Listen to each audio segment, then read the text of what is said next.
Hola a todos, buenas tardes, hello everyone, bienvenidos, welcome. Mi nombre es Cristian Almanza, soy director musical de Music and Arts Institute y artista Casio Music México. Y bueno, estamos súper contentos, de verdad, en este episodio de tener a una leyenda de la música, un baterista fenomenal, increíble, que tiene una experiencia brutal. Y bueno, nos ha concedido el honor de estar aquí en Life in Music. De verdad es algo increíble poder compartir con él estos momentos y después la sesión privada con los alumnos. Y bueno, pues los dejo con su videobiografía para que sepan un poco del trabajo de Brian Fraser Moore.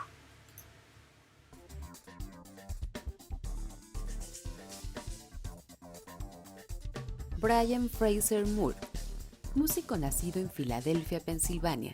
Actualmente reside en Los Ángeles, California. Brian empezó a tocar a los 5 años de edad, siendo discípulo de Alexander Ingram. Poco a poco se fue adentrando en el maravilloso mundo de la música, donde supo que encontraría su mayor pasión. Desde muy joven fue partícipe de grandes proyectos, realizando giras nacionales e internacionales. Brian menciona que ser director musical le abrió la mente a la música y se permitió escucharla. Brian tiene una extensa y diversa trayectoria, participando en actuaciones en vivo y giras musicales, en grabaciones de discos, apariciones en DVD y, por supuesto, clínicas y masterclass. Algunos de los proyectos donde ha participado es con artistas como Usher, Christina Aguilera, Janet Jackson, Justin Timberlake, los Backstreet Boys, Toni Braxton, Madonna. Asimismo, ha tenido participación en los eventos más importantes en el espectáculo, como lo son los Oscar en el 2017, los Grammy en el mismo año, el Super Bowl del 2012 con Madonna, 2018 con Justin Timberlake y 2020 con Shakira y J-Lo. Brian Fraser Moore, un ejemplo de pasión, tenacidad y humildad. Cualidades que como músico le han abierto las puertas del mundo. Es un honor tener con nosotros a una leyenda viviente de la música popular, aquí en Life in Music.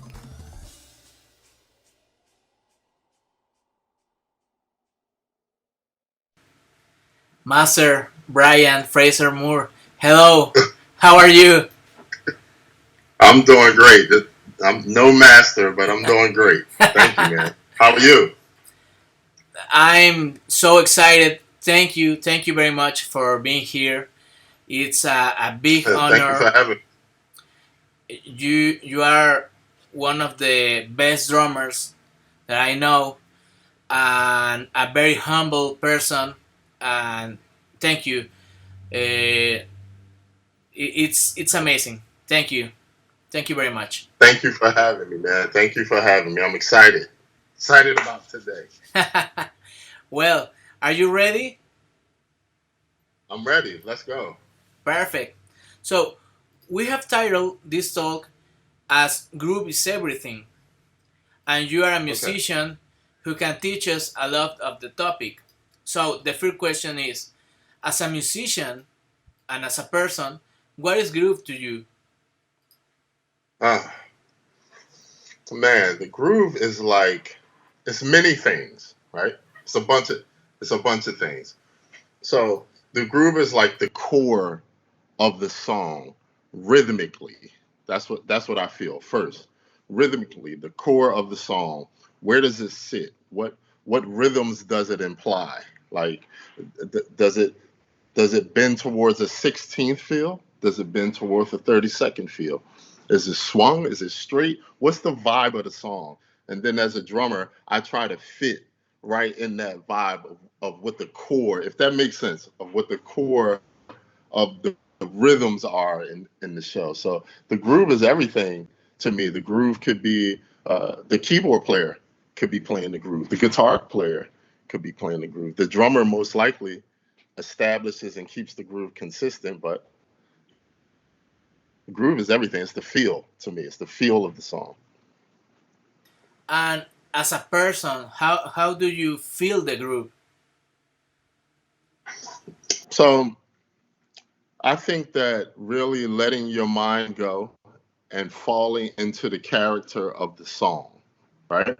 So you have a song and it says bounce, bounce, bounce, bounce, bounce, bounce, bounce, bounce, bounce, bounce, right? So to me, when I hear that, I'm just like, ooh, this the character of this song is funky, dirty, like it's just all of these things. So really I have to let myself go in the song to really find the character of the song to be able to say, okay, got the boom, boom, got the brown down, got the boom, the boom. Now I'm fitting into the groove and the swag and the character of a song. So that's how I find the groove, is just by listening to the music and listening to what it's saying. It was hard for you um, reach that kind of group. I think that was instilled in me in church. I grew up as a little kid in church, and so at the time that I was growing up in church, it wasn't cool to like play a whole bunch of licks. Like you couldn't play a whole bunch of licks. You had to hold the pocket and the groove down of the song. So I think that was instilled in me from a little kid, from being in church, like playing with the band, playing with the other musicians and feeling them out. So I think it's been there for a while. Uh, mm, I'm going to ask you this in Spanish because se me acaba de ocurrir. Aquí tengo, perdón, para toda la gente, a Julian, que me está ayudando como siempre en estas entrevistas en inglés. Así que, ¿podrías ayudarme, Julian? Que se me acaba de ocurrir esta pregunta para decirle al maestro. Ajá, o sea, decirle que se me acaba de ocurrir la pregunta. Yeah, he's just occurred with the question. ¿Qué le recomendarías a los bateristas para que desarrollen su groove? What would you recommend to the drummers to develop their groove? I would definitely recommend, first and foremost, is listening to the music. Listen to what it's saying. Listen to what it's making you feel. That's the only way you're going to be able to put something on top of that, no matter if you're playing drums or whatever you're playing. That's the only way that you can put something on top of it that just glues it together. It makes sense. I have to see what's there, have to feel what's there, and I have to take what I have and I have to glue it together. So to any drummers that are looking to develop that groove, just really listen to the music, listen to what it's telling you, where it's telling you to go, the dynamics of it, the intensity of it. There's a softness, there's a medium, there's a hard, there's a loud, there's a so really hone into that to be able to give the best groove slash pocket, whatever you want to call it. Great. Many times,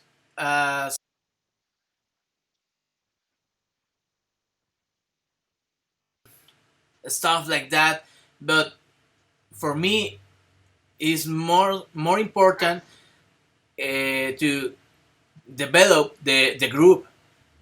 A few notes, but Yeah, with group always. What absolutely. can you tell us about that? Uh, that's an interesting topic because I get it. I get it. On musicians wanting to play fast, I'm with you. Sometimes I want to play fast. There's nothing wrong with it, at all. I think it's also a inside the drummer mentality too. We're more rhythmic than anyone else in the entire band, so we don't have nothing but rhythms going through our hair. We can hear "Happy Birthday" and we can hear like 35 different rhythms just in that. So I get it, so I totally understand, and that's good to do that. But as much energy as you put into that, right? You got the side fair, just being fair. So your groove and how your pocket sounds, how tight it is, your drum sounds. Do I need to hit this hi hat this hard? Maybe I can hit it a little soft and develop as much time as we put on the chops and the fast stuff, which I love. I'm not saying anything bad about it, but we just have to put equal amount of time into the other area too. Because what if you get an artist that wants both? What if you get a piece of music that requires both? Yeah, of course. We have to learn to walk, and after that, run. Right? Yeah, absolutely. For me personally, when I get a piece of music, I'm listening to authentically what the beat is. I need to meet the song where it is. So I have to learn where the kicks go. I have to learn where the snares go. And then after I'm comfortable expressing that, now let me see what I can actually implement into not disrupting, trying not to disrupt what's already there, but to add to it. That's my mentality. And I think you gain trust with artists. You gain trust with musical directors because now people want to get called for a gig. People want to get hired for a television show. People want to go do sessions. So what you're really saying is, I want people to trust me with their music. That's what you really. That's what you're really saying. I want people to trust me with their baby. So you have to become what that is first, and then excel from there. Great, great answer. And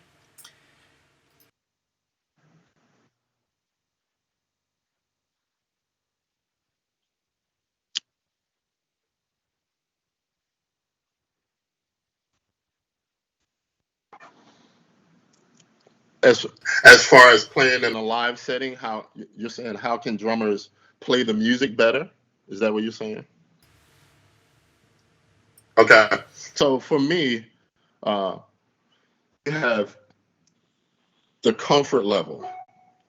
Number one, comfort level playing. You ever play a song and you're angry and you're mad and you're mad about something? They didn't take the trash out, whatever it may be, right? And you play the song and you stiff. You can't really get it like that. Or you just brute force. It's just brute, right? It's because mentally we're not at the comfort level to be able to express the many colors that you need in a song. So comfort level is one. You got to be comfortable. I got to be able to sit there and be like, and be comfortable enough to feel it. And so that's one. So now I'm free to express whatever thoughts I have in my head. If I want to go, I'm comfortable enough to express. And that, as a drummer, that's the most important thing. If I'm not comfortable enough to express this music, then I'm not being 100% me to the music. So comfort level, authenticity to the drummers, drum sounds, like making sure drum sounds that will help you if you have a part in the song and it calls for big toms. Do, do, do, do, right? It calls for that. And so now your drums don't project do, do, do.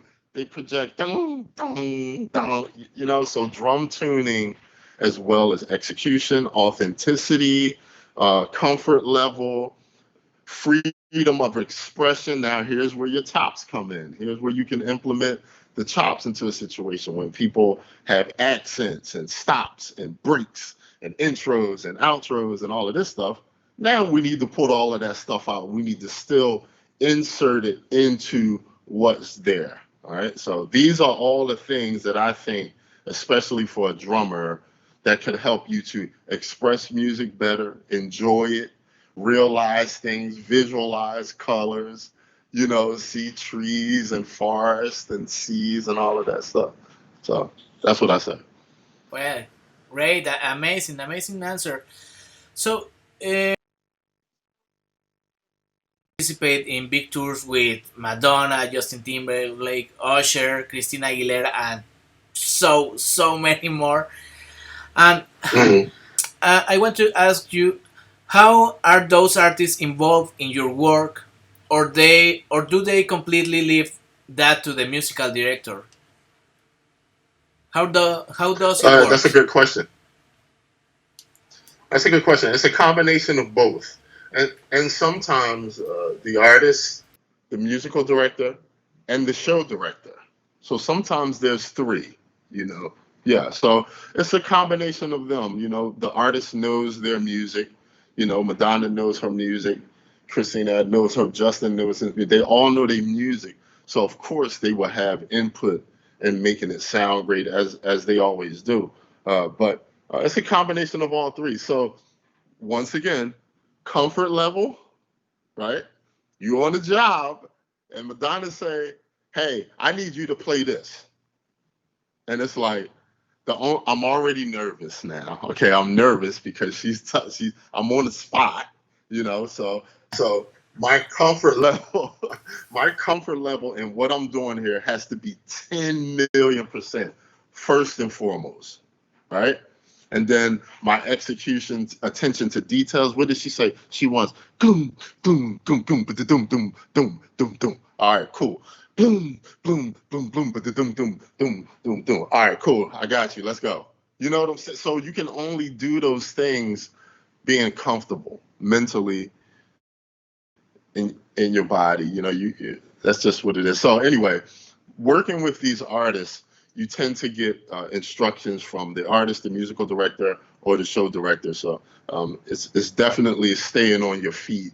It's not just, oh, I know the song, so I can play the tour. It's not a situation like that. There are interludes, there are changes, there are influences that artists may say, hey, I listened to Phil Collins today, and I want to put this part into the show. You know, it's like, okay, that's not a Madonna song, but I have to become, you know what I mean? So I said all of that to say it's a steady challenge when you work with artists. A good challenge, though. It pushes you, but it is a challenge. Of course. And can you share us some experiences with Christina Aguilera? Something that she asked you for a show? Uh, I can say, yes, you know, Christine, I remember one time Christina Aguilera, we had just did the strip tour. Um, and we had finished the tour, and she was trying to make preparations to do another tour by herself, but she wanted to flip all of her music to like big band, swing, like big band swing type stuff.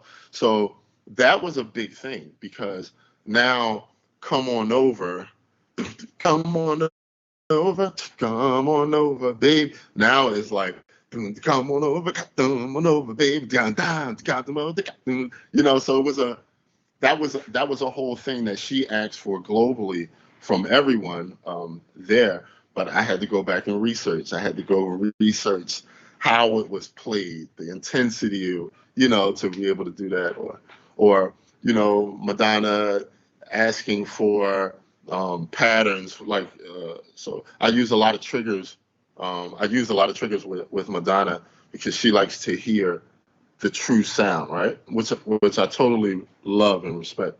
But sometimes it'll be an electric kick drum, an acoustic snare trigger, and a hi-hat pad, and that's the combination through the whole song, you know. So it's like, whoa, okay, let me get used to this. So it can be anything, man. I mean, they have great ideas. So Janet, Justin, it's all kind of they just come out nowhere. Hey, I want to try this. I want to try this, and it just sharpens you as a player. So I love it.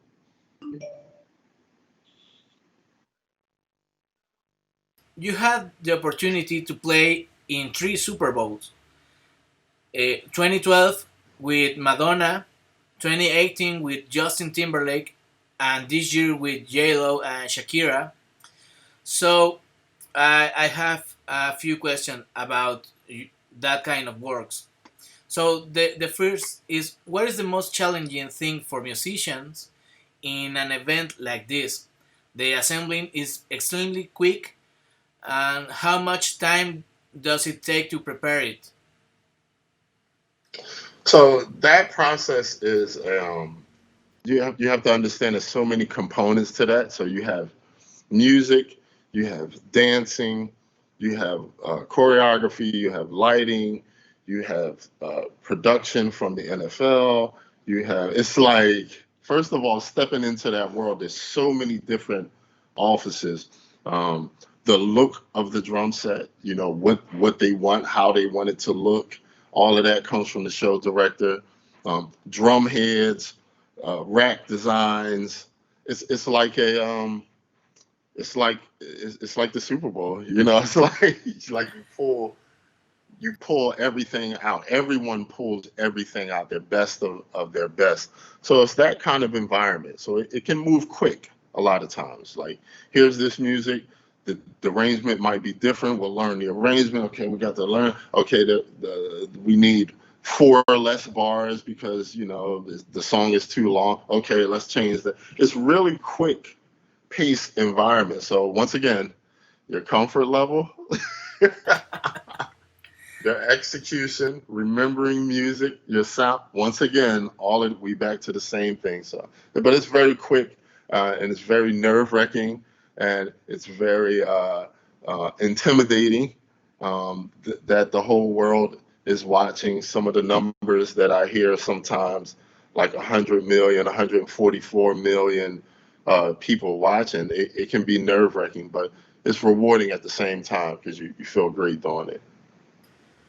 And I suppose that you wasn't nervous in every one, or in the last one you. Absolutely. No, I'm nervous every time. Anybody knows me, I get nervous for everything. Okay, I'm always nervous. But yeah, I was definitely nervous for my first one. I was super nervous. I had never done it before. I didn't know what to expect. But the other two, I was still nervous because I wanted to put my best foot forward and really make it solid and a good performance as much as I could. So I was nervous on all of them. Which one was the hardest for you? The first one? I would say the first one just because of the experience, not the music, not the arrangements, not executing it or whatever like that, but just that. You see me? Sorry, yeah, yeah. I'm going to dance too. Yeah, that's all you can do. So sorry. No, not a problem. So I was basically saying my first one was probably the hardest because I didn't know what to expect. Killing it in everyone. Well, thank you. Yeah, I'm my worst critic, so I listen back to stuff and be like, oh no, or So thank you. I don't know. Your work was amazing, and I showed videos of you to the students, and Hmm. I love the last one because you have many hits. It was hard playing all that music. Yeah. And, Well, yeah, yeah. when you're doing those arrangements, you of course the arrangements change throughout the process, but you're pretty much settling into every time that you rehearse it. I mean, I don't even know how many times we rehearsed that. You know what I mean? So it's kind of in your system, so you get a chance to work it out and fine tune it and everything. But each each of those sections on what I play on every Super Bowl is strategic. Like I go through each section to say I want to play this here. I want to do something coming out this chorus, going into there, and it's strategic. And in those caliber of gigs, you have to be able to play that and then remember it to continue to play the same thing over and over because not because it's not challenging, not because they just don't want me to play. It's not that. It's because You have lighting guys that are doing lights to all of your accents and everything that sticks out in the show. You have dancers on the stage that will do choreography to exactly what the drummer is doing. I've been in rehearsals sometimes, and we have rehearsal recordings, and I'll play something. I just try something one day, try something different, and I try it, and then a dancer will come to me and say, "Hey, Brian, yo, you did this one accent yesterday though," like, and I was like, yeah, and they was like, "Oh, we put a move to that.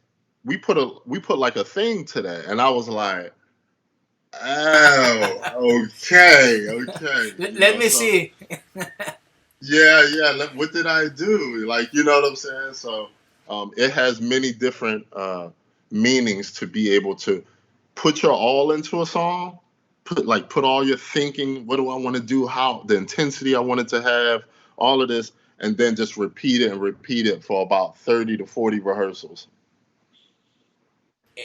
30 or 40 rehearsals in. Oh, that's a short rehearsal for Madonna. Every tour that I've done with her, we've had 3 months of rehearsal. Oh, Yeah. but So it's being able to repeat back what you play, production, right? It's a big thing. so we are almost finished. I want to ask you. No, no, no. We know that you are a very busy musician.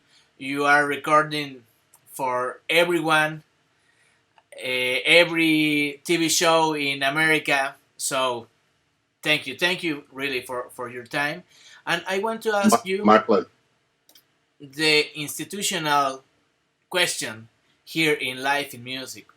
So, Okay. is what is your stupid decision in music? Let me tell you what is this. Yeah, just to explain. Yeah, uh, Julian, Yeah. help me please. Okay, yeah. Just explain. Bueno, la decisión estúpida, recuerden que surge a través de una anécdota de John Mayer, que decide dejar Berkeley para iniciar su carrera como solista, y la gente a su alrededor le decía que era una decisión estúpida, pero él pues estaba seguro de ello y bueno, lo logró, ¿no? So yeah, the stupid decision is that John Mayer left Berkeley to follow on his own projects, and everybody said, "Oh, why are you doing that? It's a stupid decision." And so, he did his own thing, and it wasn't that stupid after all. So, Yeah. what No. is Brian Fraser Moore stupid decision? Ah, yeah. I think I've had a couple of those. I probably had a whole bunch of those. Um, it was called a stupid decision at that time, but really pursuing touring. I grew up in church, and so in church musicians are there. They do a great job. Shout out to all the church musicians across the world that's playing amazing music, that's making that church move, that's bringing souls in, that's making people happy. I just have to say that because they don't get a lot of credit. So shout out to all the church musicians that's out there. But in my experience, I wanted to experience some more. I wanted to do something else. So it was a stupid decision. It was labeled a stupid decision for me to leave church to pursue touring. So that was one. And it was also stupid for me not to finish college. That was two. And then it was also stupid for me not. No, I'm just joking. I As would a, say that's my biggest one. I don't really look back on it and look down on it because I understand. I do. My church family loved me. You know what I'm saying? They were my people, and they love having, and I love them too. And so it's hard to see someone go off to try new things. But it was labeled stupid though. part of life. You have to do Yeah. your things and be happy. Yeah. Yeah. But then, after the fact, I tell this story that I there was this one minister at the church, and he was like, "Man, don't go out there, man. You're gonna sell your soul. You're gonna be playing that secular music, man, for the devil." And he went out there. And then when I first played with Janet Jackson, he called my mother, and he was like, "Brian plays with Janet Jackson," and she says yes.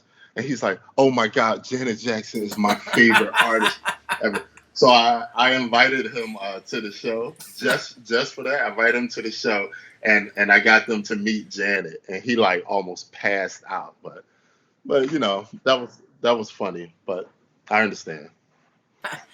Great. Well, Brian, thank you very much for your time. It was amazing. Listen to you, learn more from you, and thank you, thank you. I don't know how much, how many times I should say thank you. Really. Man, it's my pleasure, man. Thank you to you. Thank you for all of the students at the institute. You guys keep pushing, keep doing it. Don't ever give up. It is worth it. You guys are all talented and have a great talent inside of you. So keep going, please. Great, thank you very much. Gracias a todas las personas que estuvieron aquí. Vamos a presentar a nuestro invitado de la próxima semana. All right, we're thankful for everyone who was here, and we're gonna play a video about our next guest on next week. Así que nuestro invitado de la